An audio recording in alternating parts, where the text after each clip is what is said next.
Lietuvių liaudies pasaka Jaučio trobelė.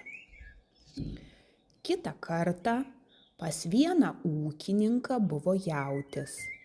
Kai jautis paseno ir tapo žmogui mažai naudingas, nutarė išeiti į mišką, pasistatyti trobą ir ten gyventi.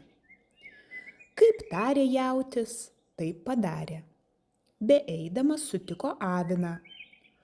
Padėk, avinėli, man trobelę pastatyti, priimsiu ir tave, kai užeis žiemos šalčiai, kalbina jautis. Bet avinas jam atšovė. Man tavo trobos nereikia, žiūrėk, kokios mano vilnos, gali būti šalčiausia žiema, o man bėdos nebus. Eina jautis toliau ir sutinka žąsiną. Žąsinėli, einam į mišką, padėk man trobelę statyti. Kalba, kad bus dideli šalčiai, kviečia jautis. Bet ir šis nenori.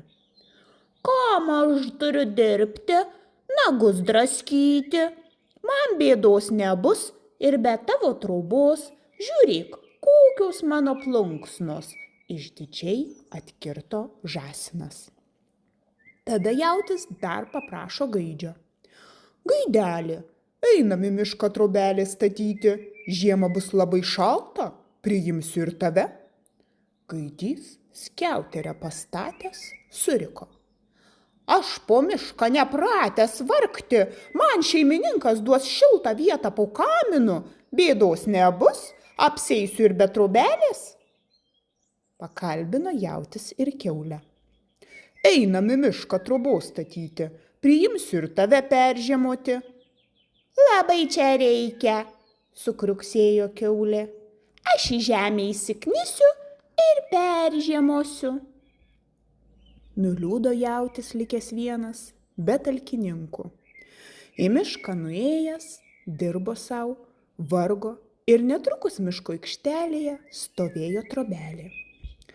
Greitai atėjo žiema, o jautis gyvena šiltoje trobelėje ir džiaugiasi, kad jam ant nugaros nebesninga.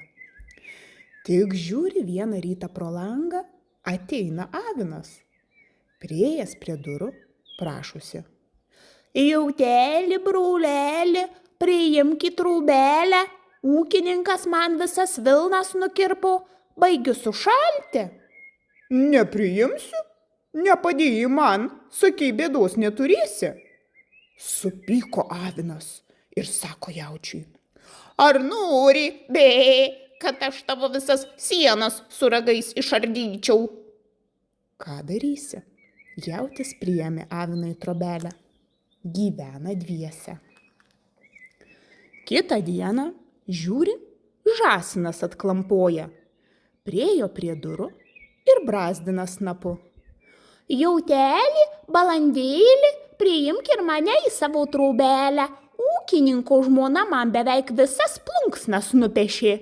Baigiu į ledą sušalti. Nepriimsiu, nepadėjai man, sakei, bėdos neturėsi. Žąsinas užpyko, ištempė kaklą. Ar nori, kad aš iš tavo trobelės sienų visas samanas išpešiočiau ir pats sušaltum? Ką darysi?